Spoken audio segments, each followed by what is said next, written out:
dive in. Okay, ho, ho, ho. I'm John Miglosh for the WDMA, and we're going to be talking about testing today, which you know is one of my favorite topics. But before we do, we're going to talk about trying out other things, right? A little bit of AI, a little bit of other stuff. Learned a lot yesterday. But let's start with some fun. This is a commercial from Guinness, just a very short one, where it seems that they're selling or giving away, I'm not quite clear, some boots, some special Guinness boots for winter. Okay, so here we go.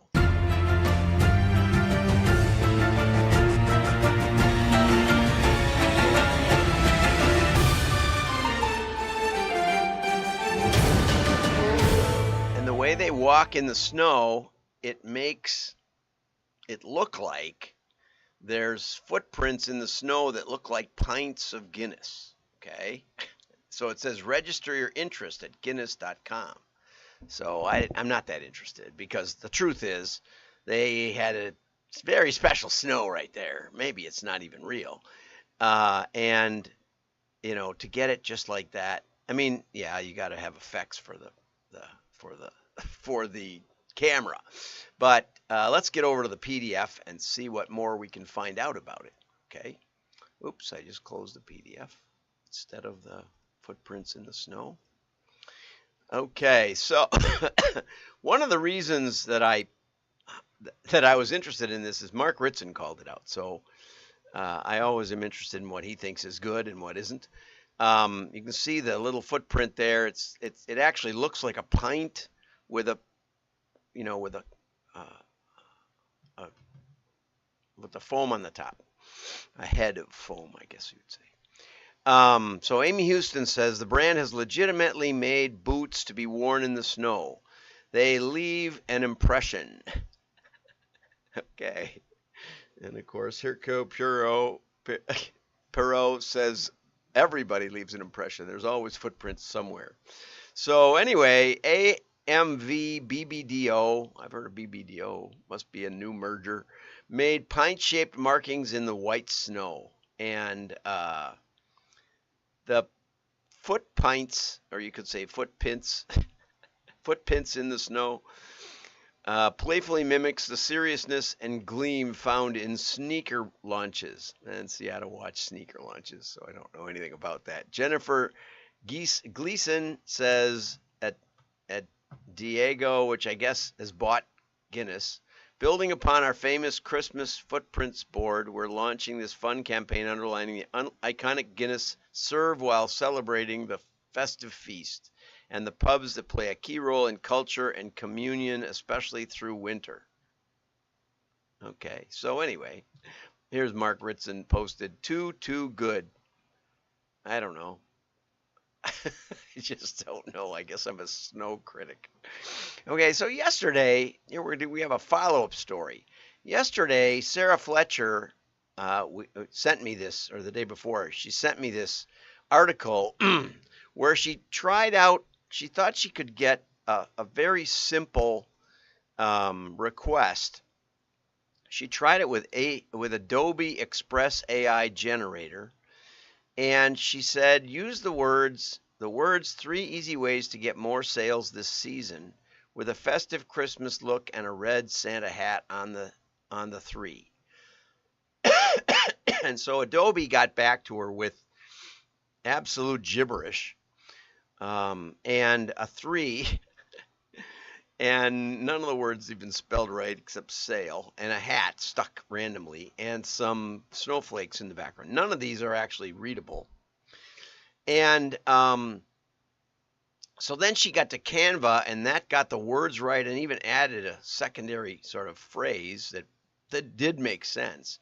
But there wasn't any hat, and there wasn't any real festive. This is a Christmas tree lot, not even a decorated Christmas tree. So and I've used Canva. I used to use Adobe a long time ago, but not Adobe AI. So she was kind of frustrated with that. And so yesterday, this is sort of funny.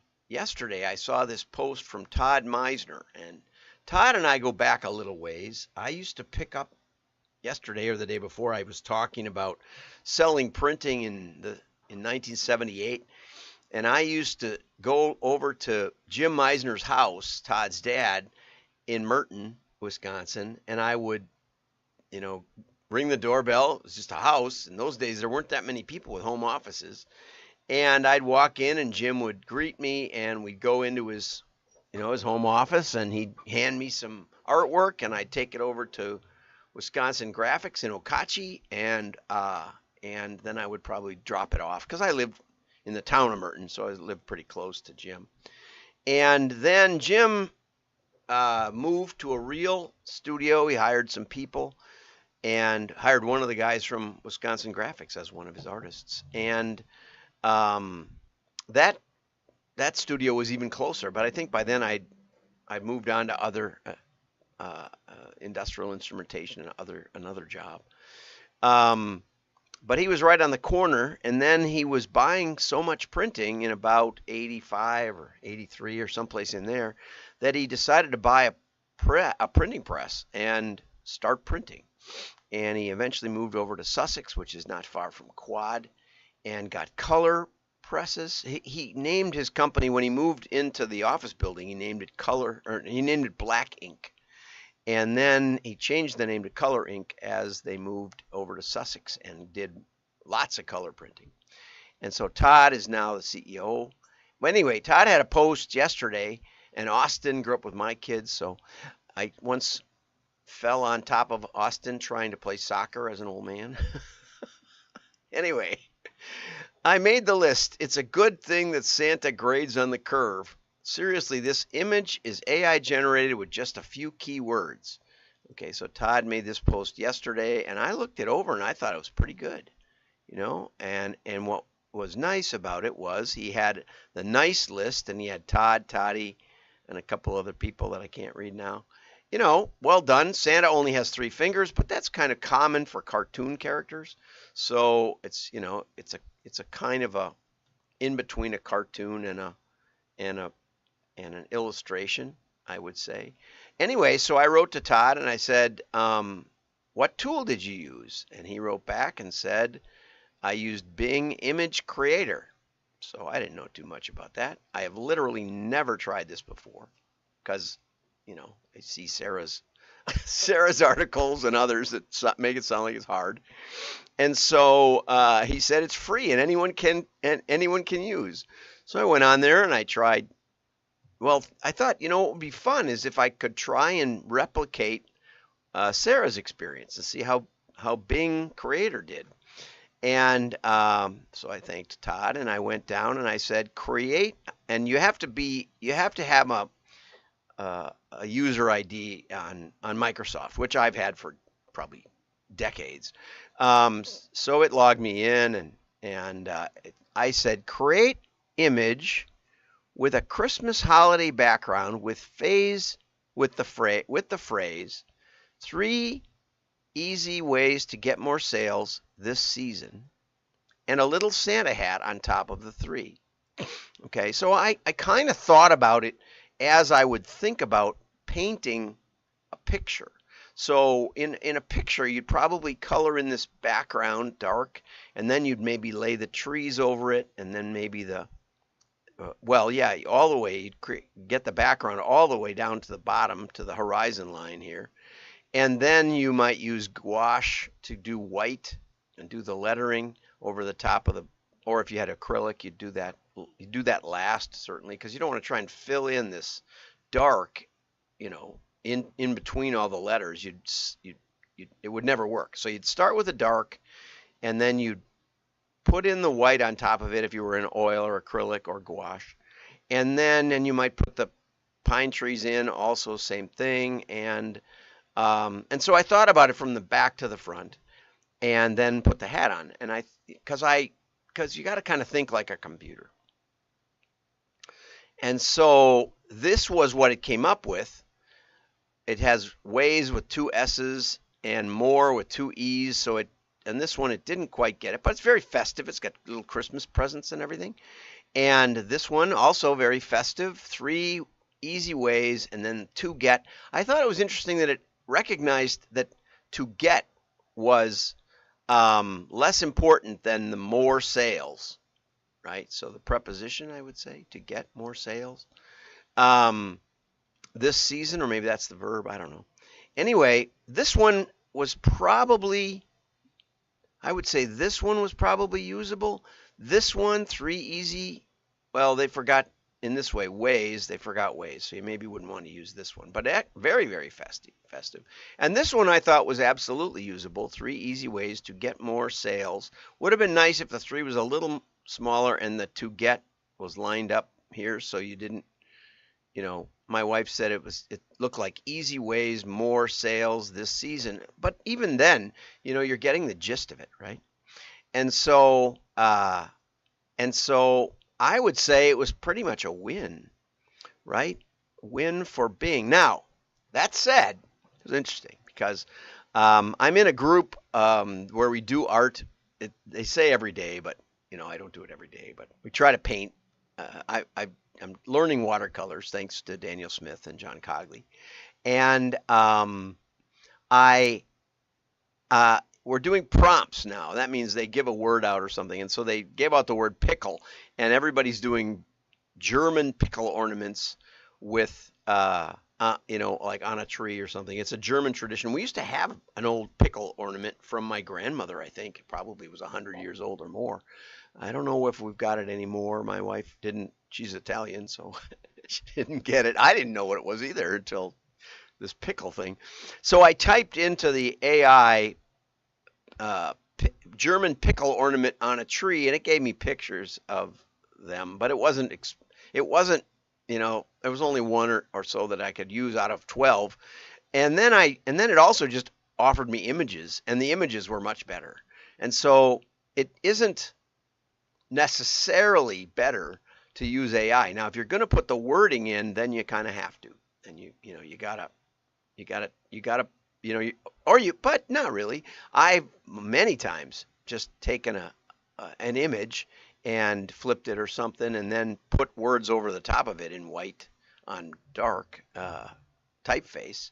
I can do that really easily. So, is it that much better? I don't know, but I think we did get something that Sarah could use, and you're welcome to it. I sent it to her if she wants it. It's bigger than this. It's fairly high resolution, which I also liked. I'm not sure about the copyright or all that, but anyway. So now I want to get over to testing. Craig Huey has one, the lowest cost per lead. What kind of Facebook ad will get you the lowest cost per lead? And he says, with every marketing campaign, this is important because, what Vic Hunter taught me was that every time you mail, but you can do it with ads too, you need to test. Every campaign you need to test, and Craig seems on board with that. I test Facebook ads with different images and copy to see what will work the best. Here's another important one. You might try to guess what will get the best response, but only the marketplace really knows. And that's the key to direct marketing, right? Everyone is trying to think like the customer, anticipate the customer. What will the customer want now that they bought the A? What B, C, or D will we offer them because they bought A, right? And we're all trying to guess this. And it's just, it's insane. Sorry. The advertising marketing world is literally insane. I mean, I'm all in on Ryan Reynolds advertising gin, and he can, whether he tests that or not, he does a great job, and he breaks through the clutter, and I always like Ryan Reynolds' commercials. So you can do branding at just this high level of creativity. I think that's and the more creative it is, the more standout it is, the more fun it is, the less you have to worry about the media. Just put it out a lot of places. I'm okay with that. It wouldn't have worked in mail. But the truth is that only the marketplace knows what the marketplace wants. And so direct marketing is the opposite approach, where you might complain, half my advertising is wasted, I wish I knew which half. With direct marketing, the marketplace can tell you. It's possible. And so here are the two ads. One has a doctor, and he says, cancer doctor says no to big pharma and creates a surprising profit opportunity. Okay, and the other ad over here is describing a company that just got $5 billion deal. And here it says $5 billion deal rockets biotech. This is stunning. Is this stunning new cancer therapy next? Okay. And the first one did $12.91 a lead, and the second one did $16.66 a lead. And of course, you want the lower cost per lead, although that's not necessarily the best. Sometimes it's better. Sometimes a higher cost per lead does better because you'll get a higher quality lead. It doesn't always work that way, though, I have to say. I've done a lot of lead testing where we also test the conversion rate, right, and do the ROI on a longer stream of data and a longer time frame window. And we'll see that the higher cost per lead may do better. But what I don't see here, it says an ad featuring a cancer doctor got significantly better results. I tried changing up the copy and images you use on Facebook to see which will get you a better ROI. Now, of course, that isn't really ROI yet until you get the conversion rate and you take the sales generated minus the ad cost minus the follow-up cost, and cost of goods if there is one, and get down to an EBITDA. But that's okay. Also, I would say that there's no hypothesis in here. There's no reason given. There's no attempt to explain why the doctor ad did better. I would say the doctor ad did better because it doesn't mention the company. It mentions a founder story that you can find out more about when you subscribe to the newsletter. And oftentimes in lead generation, you'll get a better result actually if you don't give the story. If you just give a teaser, which makes people want to go the next step to find out the answer. Okay. Now this one on the other hand, and what's fun about the internet is I get a lot of these financial newsletter promotions. What's fun about the internet is that you can type the headline of the email, usually it's email, and you can find out, like often it'll say July federal, it'll be like a few months from now, like February announcement may change the pharmacy industry, or February budget announcement may fund this new field of technology or whatever. So you think, well, maybe I should sign up and get in on it ahead of time. So then you search it on the internet and you find out it's 3 years ago, February. It happened. If it's you missed the opportunity, but they'll still promote the same email address. So now you can find out that the misleading headline often generates the better result. Now that's a hypothesis. And so we could just test that. And if you really wanted to test it, you'd put the doctor here and and just change the headlines and see if the misleading headline or the more mysterious headline does better, right? You understand the concept is that we don't know if it was the doctor in a white coat, which it could be, there is such a thing, versus whatever this is some kind of a pharmacy bull market sort of mishmash with a graph overlaid. I mean, it's, you might also want to test a readable picture of something recognizable versus this mishmash of abstract art. All of those are possible tests and hypotheses. And I don't think we've really gotten to the answer here. We haven't gotten to the answer of where's the conversion, and we haven't gotten to the answer of what's really being tested, right? Because it wasn't done with the care and with the initial hypothesis. You might look at 100 ads and say, well, the ones with a doctor in a white coat did better than other ones. Okay, so then let's keep the headline the same and just test that and see if that has impact, right? One or the other. We used to say test everything or test one thing. And there's ways to test more than one, but I hope you're getting the idea. And that is how you do predictive marketing. You don't do predictive marketing because you have a model. You do predictive marketing because you've established through repeated tests a theory of marketing that says doctors in white coats outperform pictures of bulls or something like that. Have a great day. Merry Christmas. I'll probably do a post or two, just something casual.